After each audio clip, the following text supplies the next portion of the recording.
hire me for my message and my talent. Don't hire me because of my skin tone. Credibility is the reason why people will start listening to you, and Right. integrity is the reason why they'll continue listening to you. If culture is so important, why do so many organizations get it wrong?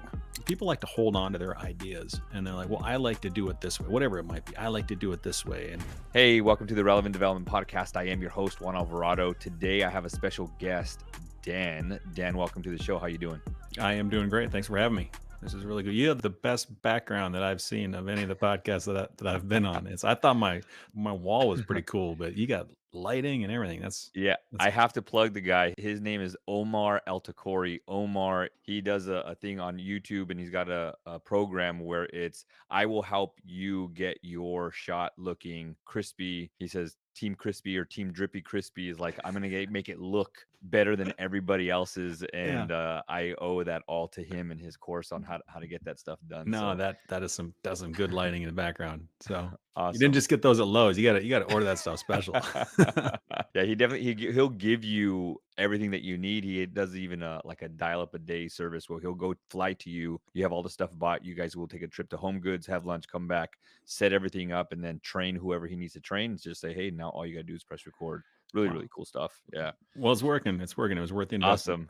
Awesome. And just as kind of, a segue into that, his podcast department is something like, you are great you're killing it in your department. And so he is killing it for us in the video department, but you are killing it in your department as far as leadership and culture. And that's the reason why you're here on the show today, is because I think in society nowadays, there's a lot of buzzwords, right, about Mhm. DEI and culture. And we hear about all these things and leadership and intentional leadership. And it almost seems as if society is cheapening the workplace with all these cool buzzwords. And you got to do this, and you got to do this, and you got to pertain to these people and these people. And sometimes it goes back to simple basics. It Mhm. goes to like, what is the basics of leadership? And sometimes culture gets a bad rap, either from leadership or from the staff. And there's this ongoing conversation about who's really at fault of the culture, or who really sets the pace or the tone for the culture. There's all kinds of people out there that speak on it, and there's trainers and this and that. And sometimes it's like, we just need to get back to the fundamentals of things, right? Really good Mhm. teams in football, basketball, it's whoever executes the fundamentals, and it's basically the basics. But I wanted to kind of get your take, because you have a huge angle and an insight on the culture game, if you will. Mhm. So I want to attack that. But first, let everybody know who you are and where you're from right now. So, Dan Bredeson, I'm an organizational leadership and culture consultant. I'm based out of Charlotte, North Carolina, and the author of the book called Seeds of Culture, which basically goes through the qualities that a leader should have to be a good culture farmer. Also, the different seeds of culture that people can plant, because my thesis is that culture is an organic process. It's not manufactured.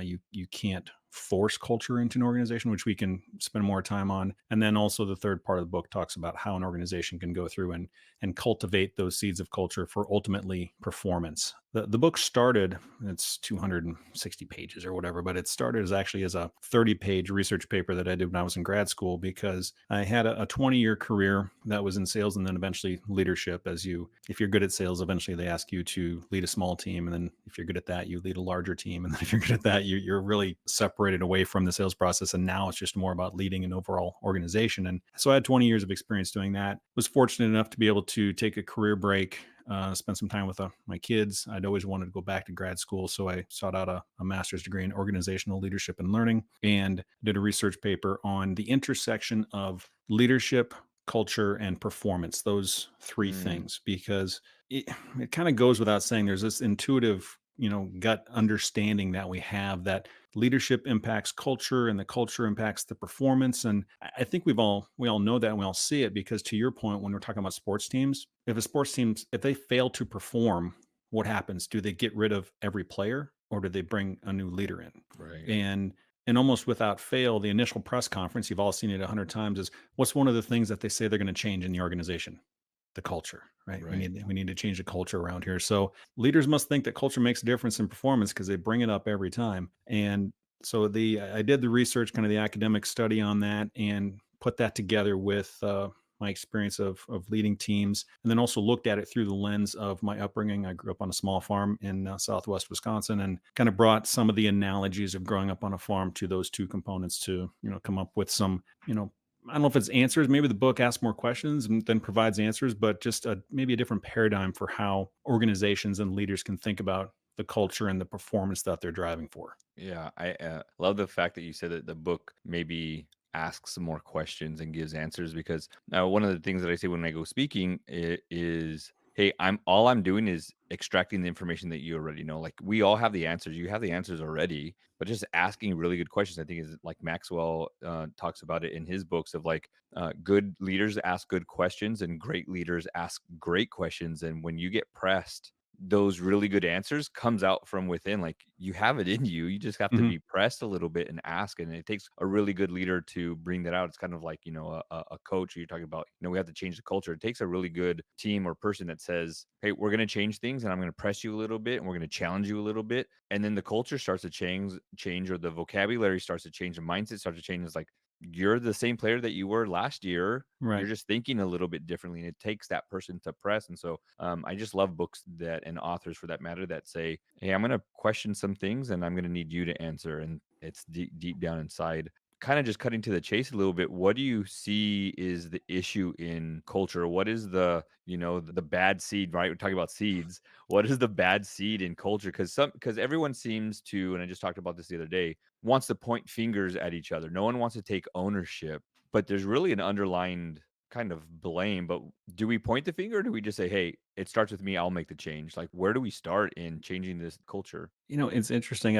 I have yet to run into an existing leader of an organization. So someone who's been leading an organization for 5, 10 years, whatever the case might be. I have yet to run into an existing leader of an organization who says to me, "You know what? The culture around here is just really toxic." I've never heard them say that because I think subconsciously that would mean they're almost admitting that they had a hand in creating the toxic culture. Yeah. It's always the new leader who comes in and says that we need a cultural change. You don't hear it from the existing leader. So I'm like, Right. you just subconsciously you don't want to admit it. But the in to I guess the blame. So here's kind of the impetus to for me to sit down and spend a couple years researching and writing and doing this was, so I mentioned that I took a career break. I actually was fortunate enough to be able take about 3 years off, and it's kind of getting burnt out in my former industry. Wanted to reconnect with the kids. We made a geographic change where we lived, moved cross country. And when I was pulled away from like working every day, I was still in touch with a lot of friends and former colleagues and peers and things. And when I was no longer,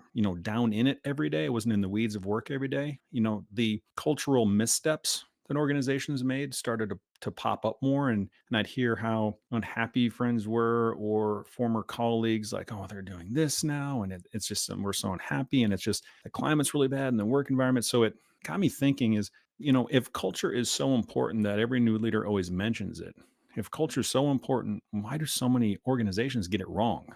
That was Mm-hmm. the initial Right. question that I was seeking an answer to, and I wanted to come up with something other than, throughout my career, every time that I was sitting in a meeting for, the standard deal, like you go and you have the general session in the big ballroom, and then you go to the breakout room, and then now we're going to talk about this other and get our teams together. And anytime that I sat in one of those meetings, anytime the subject of culture came up, it seemed to be that the only thing that anyone could say would be, "Well, Dan, culture eats strategy for breakfast." The old Peter Drucker thing, culture eats strategy for breakfast.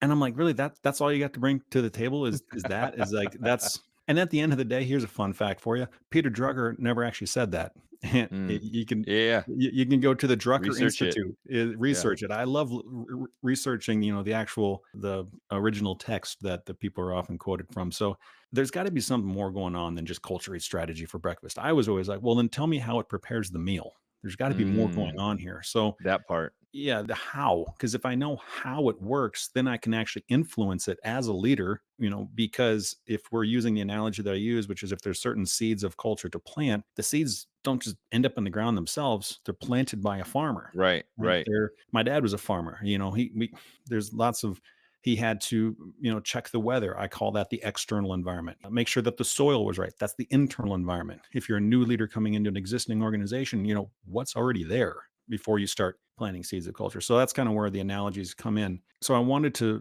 figure out the how to the best of my ability, do some research, not just based upon my own experience, but also what's the literature say, and spend a couple years working on it, and came up with the book and the ideas and the back to the answering the question, right? So if culture is so important, why do so many organizations get it wrong? The thing that I hit upon and like I said, my thesis on it, it's because too many leaders are acting like carpenters when they should be acting like farmers. So they're trying to build culture. They're trying to, That's good. create it. They're trying to, you know, as opposed to acting like a farmer and allowing it to grow.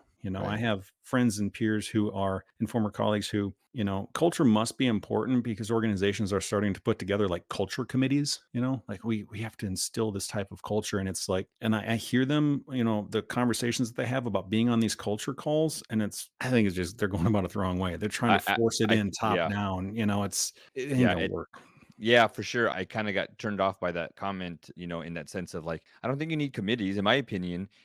To me, it just seems like almost we see this a lot in the ed space. I think it happens a lot in, like, city and federal spending. We have money, let's just spend it. I have an idea, or we have something for culture, let's just do something so we can check the box that, "Hey, we're trying to make a change, and let's listen." I was part of an organization that I was consulting in training, and the organization had asked the employees, like, how do we do in communication? And everyone scored them really, really high. But then when I came in and I asked that same question, it was completely different because they were afraid to say, if Uh, they know that I said like if I said something negative, something might happen to me. And so there was this huge mismatch. And when I talked about going back to the basics, to me, culture or keeping a culture is there's boundaries. It's my job as a leader to like have this side, but it's also your job as employees or my managers or directors to keep this other boundary. We don't need a committee. We have to keep the promises that we've kept for ourselves to keep that we gave to ourselves and to the organization. If this is our mission and this is our vision, I need to let staff know this is how you help. We need your talents and your gifts and your job and your position and your work ethic to help us go from point A to point B. And this is the road that you help us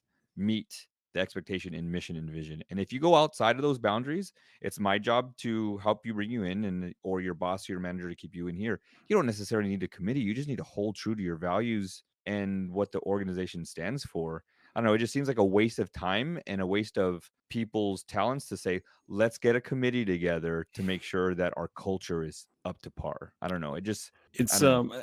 maybe there's a space for it, but it would be the space for communicating. That's what I'm looking for. Less dictates, more education of this is why these are the particular seeds of culture that we want to plant. This is here's what it looks like when we're an ethical organization. This is what it looks like to be an organization with psychological Yes. safety. So maybe it's less committee and more education. And communication, I would say to communicate and Yeah. educate, but it's this is our standard, this is our bar, it is Mm. set, this is what we want.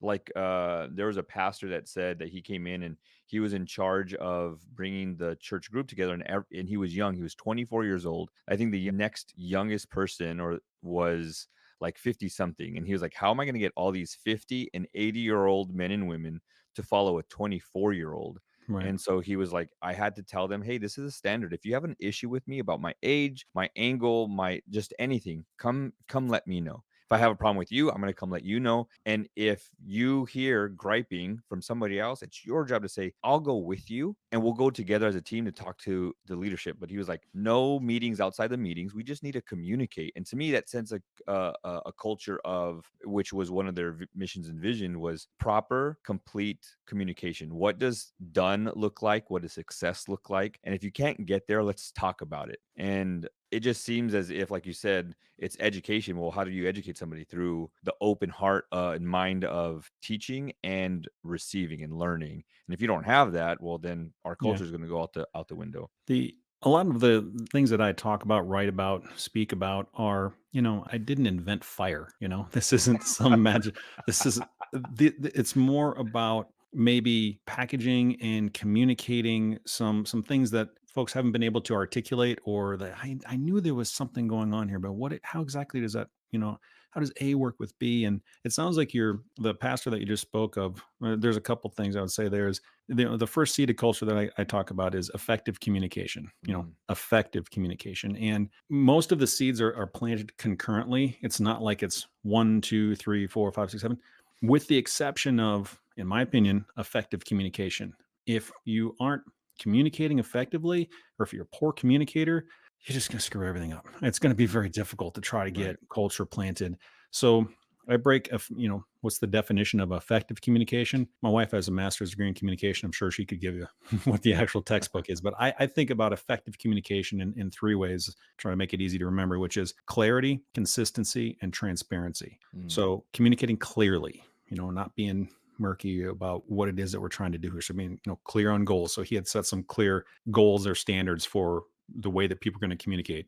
No meetings outside the meetings, right? And then if he consistently stuck to that message, because how often do we see organizations where they say something once, they say something twice, and then they just kind of expect that folks are going to remember it like forever. So mhm. clearly communicating, consistent, and then transparency is the message that you're hiding because you think that the team isn't ready for it for whatever reason. It's never as important as the trust that you lose by hiding it. If you're not giving everybody the full story, then they're going to start to make up their own story, and it's always Right. worse than what the truth is. I had a mentor who put it very succinctly when he said that, Dan, when people are kept in the dark, they start to see ghosts. Mm, So if we can't communicate with transparency, then people can start making up stories, and then there's gossip, and it's a mess. So yeah. clarity, consistency, and transparency. If you can do that from a communication standpoint. And I was in a similar position to your young pastor there. I was 27 years old when I had my first kind of major promotion or a larger organization to work with. And the best direct report that I had, she was 54, literally double my age. And I was under the same kind of like imposter syndrome. I was like, what am I going to bring to the table for Right. her? Like, and it was a kind of a mantra that on one's kind of mentor of mine had said, which was just always bring value, always find a way to bring value. And they're not looking for you to be the best at every job. They're just looking for you to be the best at your job, job Mm, that you have right now. So in conversations with her, it might have been something like an issue that she needed or an answer from headquarters. And I might not know it, but luckily I said, you know what? That's a great question. I don't have the answer to that. Give me 48 hours and I'll get back to you, and then I would try to get back to her within 24. But it's the idea of the credibility bank. You're always making deposits or withdrawals. right. So Right. if you can understand that you're always in a position to bring value, that's going to help your credibility, like the young pastor that you mentioned. And he was probably putting deposits into his credibility bank, because credibility is the reason why people will start listening to you, and Right. integrity is the reason why they'll continue listening to you. That's good. That's good. I love that. And culture and the seeds that you plant, going back to that, is I hear people say, well, two different things. When they get upset with somebody and they're like, well, that's just how they are. Well, that's not how they are. That's who they've become. The culture, it is just what it is. Well, you can still change it. I think it's Jim Rohn that says, like, if you don't like it, get up and move. You're not a tree. Like, if you don't like Right. what you drive, change it. If you don't like where you live, change it. Like, you can uproot and go. But your culture is not what you say it is. It is what your people feel it is, right? It's like you go into certain places, and even Gallup has a poll that says that 51% of people who leave their organization is due to the manager. And then people will say that, it was a coworker thing, and then the boss didn't do anything about it, and so because they're not doing anything about it, I'm leaving. Some people just say it's a toxic environment. I feel scared. I feel worried to stand up or say anything. And so you find these studies of like what goes wrong. And that's one of the reasons why I got into leadership. Was I've always, Rory Vaden, a mentor of mine, says, you're best positioned to serve the person who you once were. So I was that staff that got burnt by leadership. I was the little boy who felt that he got run over by his parents, and not neglected, but there could have been more intentional time there. In the military and in the other jobs that I was a part of, kind of getting looked over and not feeling. There's a saying that says, go somewhere where you're appreciated and not just tolerated. And so it was like I want to be the leader that I always needed and wanted. And sometimes you're not the leader that you think you are just because you say it is. Like, a lot of stuff in the media and stuff today is like it's not a fact just because you saw it on the internet. So it's like you have to go about figuring it out. And I just love the fact that you have these seeds. And I don't want you to go through your whole book, but give Mhm. us another seed that is pivotal for us to know and understand for a culture. Sure. There's one that you hit upon a couple of them just in the course of conversation, which is when you were talking about the boundaries that the leader puts up and the boundaries that the Mm, organization puts up. The boundary for the organization is one that's I call mutual accountability, which we're all kind of familiar with. It is that if you've got a culture that is well defined and everyone understands what it is and this is how we do things around here, it will start to police itself. There will be like mutual accountability. The organizational members will hold each other accountable to the standards that have been in place, because there's so many people out there who understand that it's not a good thing to work in a toxic culture, so they'll protect it if they're in a good culture, if that makes sense. Almost like the neighborhood watch for culture. mm, If and mutual accountability is actually what I call the hybrid seed, because if you plant the first six, that one's going to show up. So that mutual accountability is one. Let's back up just for one quick second, because culture has become such a buzzword right. that the book that I've been told it's written in a very conversational tone. It's easy to for people to digest. I tried to find the sweet spot of between, yes, there's academic literature review. It's academic enough for the academics, yet it's relatable enough to everybody. Because I kind of think about like democratization of understanding culture. It's not just some buzzword that organizational development folks talk about. It's because it's for everybody. It's where we all work. And the most succinct definition of culture that I've found, I didn't invent it, but I found it, was how we do things around here. Now, that may seem like an oversimplification, but if you really think about it, it's the everything. How do we do things around here? Our culture is the way that we talk to each other, the way that we talk to customers, the way we talk to suppliers, the way that we celebrate, the way that we discipline. It's the way we walk, talk, dress. I mean, that's really at the end of the day, it's how we do things. It's not what we do, it's how we do it. Mm, In new hire orientation, they're going to tell you what we do around here, but every day after that is going to be how we do things around here. So that's ultimately the culture. And to drive to a culture of what I call a culture of commitment, which is getting people who are showing up to work because they want to be there, not because they have to be there.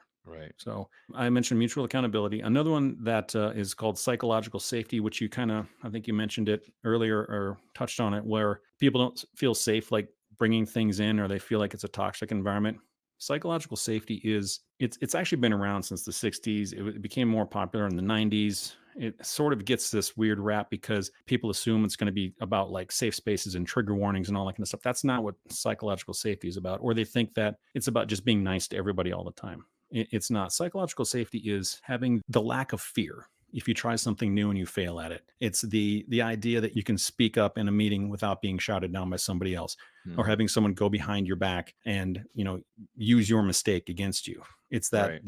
that feeling of we're all going to respect each other. Now, it doesn't mean that you never disagree, but the way that you disagree in a meeting is it's respectful. It's there's a lot of trust that's built Mm, into it mhm, as well. You basically trust the other folks in the room that they're not going to stab you in the back if you happen to make a mistake. right. Because if they do, here's the example that I use. Let's say that you try a new process to try to solve an old problem. What happens when you experiment? A lot of times you fail. Right. Well, let's say that you bring that failure into a meeting and someone like makes fun of it, ridicules it, embarrasses you because why did you go and try that? I could have told you that wasn't going to work. Well, are you ever going to go try anything new in the future? Right. You're just going to go back to your desk and sit there and try to solve old problems with old solutions. So without psychological safety, there's a lack of innovation, studies show. So in this ever changing environment that we're in, innovation is key. And so psychological safety is one of the other seeds of culture. The way that I came up with all of them was really, I used what's called the absence test, or what I call the absence test, which is in the absence of blank, can you have a committed culture? Right. So, because I had a list Mm, of 20 potential things that could have been a seed of culture, right? And I just started putting it through that filter. Well, in the absence of ethics,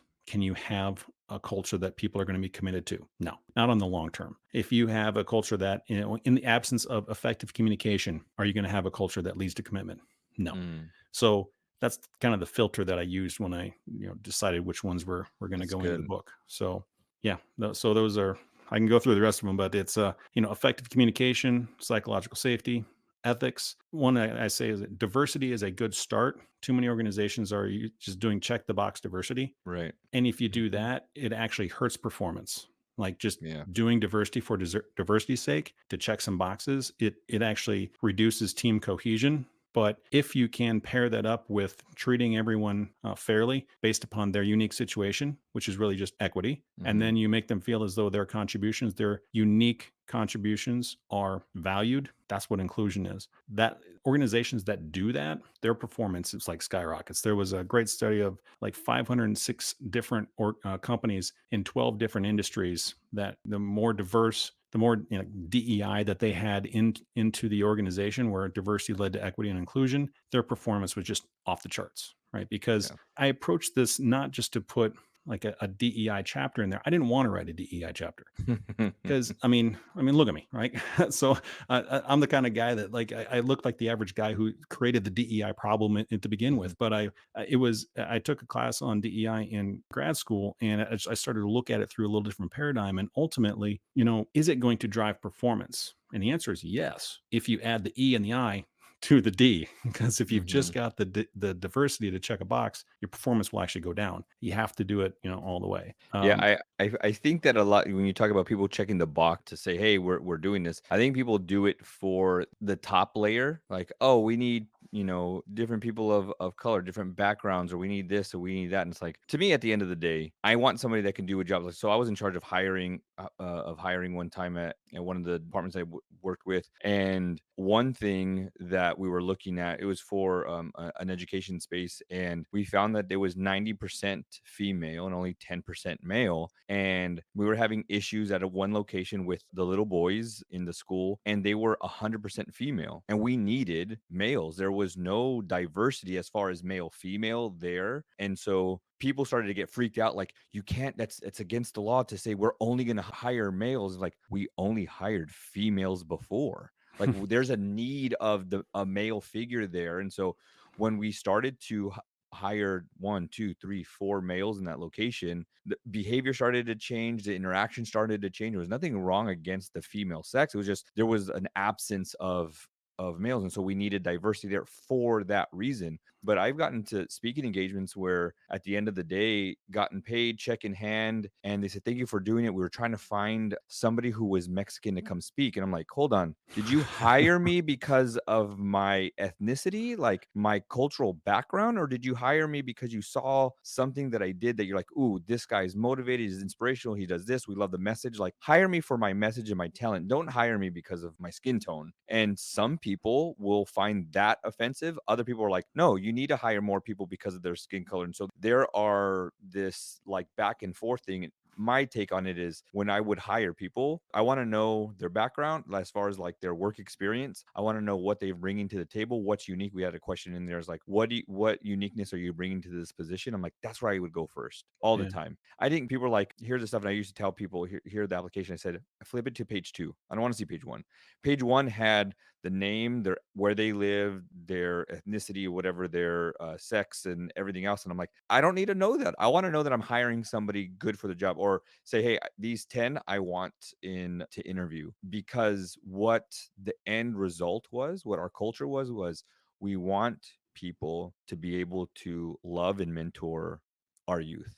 That was the bottom line. I didn't care Mm, about anything else. But then you have other people who want to check the box and it says, no, this is our focus. I'm like, well, then take that out of your mission and vision for your organization and put, we care about this first before our actual mission and vision. And so some people would push against me on that, and that's okay. Like you're talking about, like being safe to say, well, one, I don't agree with that. Cool. Well, let's talk. Let's yeah. have a conversation, because I'm always open to hear, because maybe I'm not seeing it from that lens or a different lens. And it's definitely a subject that, man, some people just need to check the box because they don't want to be frowned upon. And then there's people who do it because they don't want to, look a certain way. And then there's other people that do it because I want to be the cool guy on the block, that we're doing this first and we Yeah. we lead the way in this. And it's like, is that what you really want? I don't know. It's definitely a weird, I don't want to say battle. It's a nuanced subject. How about that? Yes. And Yeah, it was that's fair. That's and that's fair. why I didn't want to write a chapter on it, but I couldn't ignore if there's something out there that's going to help organizational performance,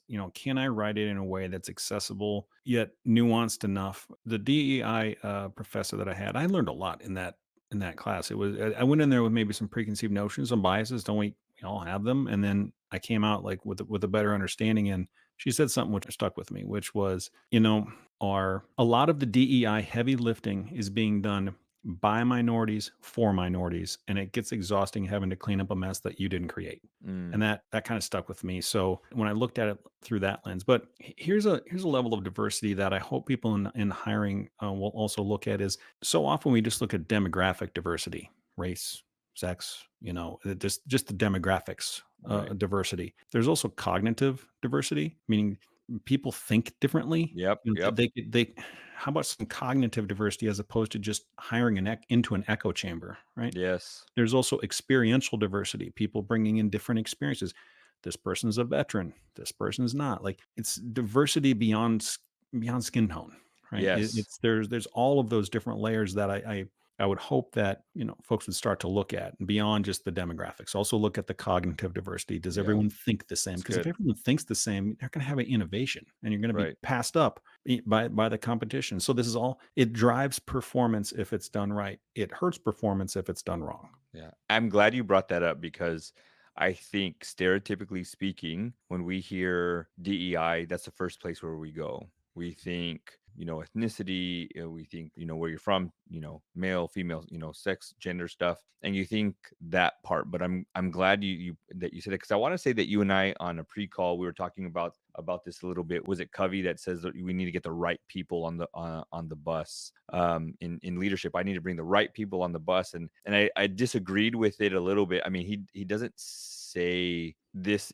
exactly, but the thought process was you need to get the right. He says you need to get the right people on the bus, but the thought behind it was my thought behind it was maybe you don't get the right people on the bus because when an average leader or a leader who's thinking about themselves or whatever says, I want to get the right people on the bus, like you were saying, I'm gonna get people that nod yes with me. Oh, yes, that's a good job. And yep, I agree, I agree, I agree. And it's like, no, I want somebody to push the envelope or say, I don't agree with that, and then be able to bring a different viewpoint. And so when you have different thinkers and you have different people that bring something unique and different to the table, I like that what you were talking about with the diversity piece of we can't just have yes men and women saying, yep, yep, I agree, I Yeah. agree, I agree. Sometimes, I mean, there's stuff that I've changed my view on. I was spanked as a kid. I agreed with spanking. There's times where I told my mom and dad, like, thank you for spanking me. And I then deserved that one. yeah, yeah, I was like, and I see kids, throwing fits at Target or Walmart, and you're like, bro, you need to get freaking spanked. And then I had my own kids. I went a very, very small season of spanking, and I realized, but if you didn't like it, why are you like? There's a better way to do this. Started reading books and how to communicate better with your kids, and finding mentors that are really good parents. And how do you do this? And I'm like, I don't agree with how you do that, but you have really good kids. Like you have a great relationship. Like, how do you do that? And it's like, you need to get outside of this shell that, this box that you grew up in, that there's a different ways. Like, your parents weren't perfect, but there are other parents that are doing a really good job. I'm not saying that my parents didn't do a good job, but there's always a better way to do something. And so because I got these people around me, different diversity of people, and in not just a culture, but in the way of thinking, I was like, oh, I'm going to try this and I'm going to try that. And now my parenting style is everything mixed into one. And I immediately stopped spanking my kids. And now I'm an advocate for like, yeah, I wouldn't do that. Nope. If I can go over again for that little season, I would probably take it back and do it completely different. It's the idea of pretty much. I've read a lot of books, and I don't try to memorize. I've read a lot of books. I've written one, but it's not like I'm trying to memorize every single page of every book that I have. That would just be overwhelming. I used to go through books, with a highlighter and just highlight everything and have notes all over them. And I realized I was never going to remember all that stuff. So I just tried to pull like one Right. nugget of information from every book. And if I've read 20 books, then I've got 20 different nuggets of information that someone doesn't have who similarly hasn't, read it. So to your point, you've read a bunch of books on parenting. So that's, there's one idea from here, there's one idea from there. And if you read 6 books, well, that's 6 ideas that you didn't have before, 6 ideas Right. that the person who can read and doesn't is no better off than the person who can't read. Mm, So good. yeah, so cognitive diversity, bringing different ideas in, that's very important. And yeah, the parenting styles that hit home with me. We Yeah, tried to. I know I got hit a lot more than I've ever hit my kids. I think for sure. I spanked my son once, and this give you an idea of his personality. He looked up and he's like, "What'd you do that for?" So, Like, well, that's not going to be the most effective way to. Yeah. There's some people like to hold on to their ideas, and they're like, well, Mhm. I like to do it this way, whatever it might be. I like to do it this way, and I know that that's one way that you show me how to parent or sell or do whatever, but I like to do it this way. And I'm like, well, do you like to do that because it's comfortable or because it's actually effective? Right. Because our job's to be effective, not just to be comfortable. Right. Yeah, I like that because I talked to one of my friends, and not to take this from a cultural seed planting to a parenting thing, but No, bring it's all good. bring it full circle. But it's like if you look at the literal thing of spanking, it's like if your kid stole something or lied to you, what is the end result, right? For them to tell the truth. Well, the smack on the butt is not going to like it doesn't. I saw a video one time of like it was a school and little Asian kid had the book open and he was scooping like the pages, like the knowledge of the I've seen pages, that one too. and he's He's doing getting the this knowledge in his head. Yeah. and he's putting it into his head. It's like the spanking doesn't go get the lesson and shove it into your kid by Yeah. smacking him in the rear. It's like what's the end result, right?